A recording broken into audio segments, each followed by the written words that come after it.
ദൈവതിരുനാമം വാഴ്ത്തപ്പെടട്ടെ. ഇന്നത്തെ തിരുവചന വായനാ ഭാഗം ഇയ്യോബ് 35 മുതൽ 37 വരെയുള്ള അധ്യായങ്ങളാണ്.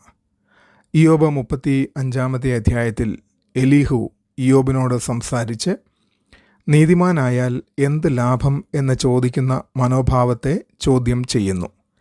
മനുഷ്യൻ്റെ പാപമോ നീതിയോ ദൈവത്തെ നേരിട്ട് ബാധിക്കുന്നില്ലെന്ന് പറയുന്നു. മനുഷ്യർ കഷ്ടതയിൽ കരയുന്നുവെങ്കിലും ദൈവത്തെ സത്യമായി അന്വേഷിക്കുന്നില്ല. ദൈവം ഉടൻ പ്രതികരിക്കേണ്ട ബാധ്യതയില്ലെന്ന് അവൻ പറയുന്നു. ഇയ്യോബിൻ്റെ ചിന്തയിൽ തെറ്റുണ്ട് എന്ന് സൂചിപ്പിക്കുന്നു. ദൈവം സ്വതന്ത്രനും പരമാധികാരിയുമാണ്. നീതി ദൈവത്തെ നിയന്ത്രിക്കാൻ ഉള്ള മാർഗമല്ല.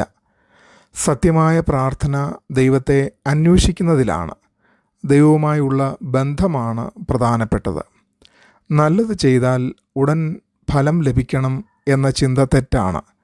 ദൈവവുമായുള്ള ബന്ധം ഇടപാടല്ല.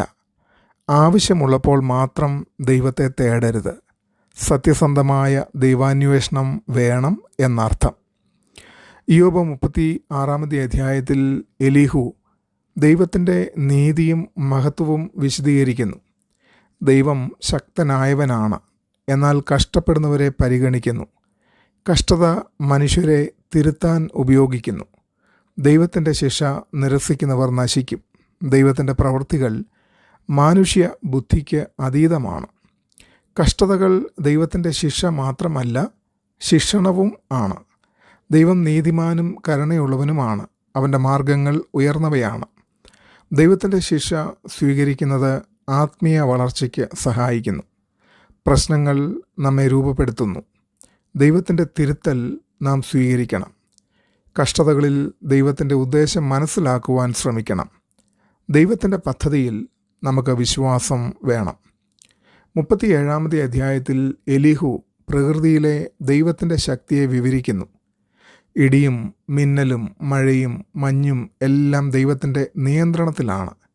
മനുഷ്യന് ഇതെല്ലാം മനസ്സിലാക്കാൻ കഴിയുകയില്ല. ദൈവത്തിൻ്റെ മഹത്വം കാണിച്ച് ഇയ്യോബിനെ ആലോചിക്കാൻ വിളിക്കുന്നു. ദൈവത്തെ ഭയപ്പെടണമെന്ന് അവൻ പറയുന്നു. പ്രകൃതി ദൈവത്തിൻ്റെ മഹത്വം വെളിപ്പെടുത്തുന്നു. മനുഷ്യബുദ്ധി പരിമിതമാണ്. ദൈവത്തെ ഭയപ്പെടുകയും ആരാധിക്കുകയും ചെയ്യണം. അവൻ്റെ മാർഗങ്ങൾ മനസ്സിലാക്കാൻ കഴിയാത്തതായാലും വിശ്വസിക്കണം. പ്രകൃതിയിലെ ദൈവത്തിൻ്റെ പ്രവൃത്തികളെ ശ്രദ്ധിക്കണം. തിരക്കുള്ള ജീവിതത്തിൽ നാം അത് മറക്കുന്നു. ദൈവത്തിൻ്റെ മഹത്വം തിരിച്ചറിയുമ്പോൾ വിനയം വരും. ദൈവത്തിൽ വിശ്വാസം ശക്തമാകും. ഇന്ന് ചിന്തിക്കുവാൻ 2 ചോദ്യങ്ങൾ. ഞാൻ ദൈവത്തെ സത്യമായി അന്വേഷിക്കുന്നുണ്ടോ? അല്ലെങ്കിൽ ആവശ്യ സമയങ്ങളിൽ മാത്രമാണോ ഞാൻ ദൈവത്തെ അന്വേഷിക്കുന്നത്? കഷ്ടതകളെ ഞാൻ എങ്ങനെ കാണുന്നു? ദൈവത്തിൻ്റെ ശിക്ഷയായോ അതോ വളർച്ചയ്ക്കുള്ള അവസരമായോ? ഈ ചിന്തകൾ നമ്മെ ഭരിക്കട്ടെ. ദൈവം ഏവരെയും അനുഗ്രഹിക്കട്ടെ. ആമേൻ.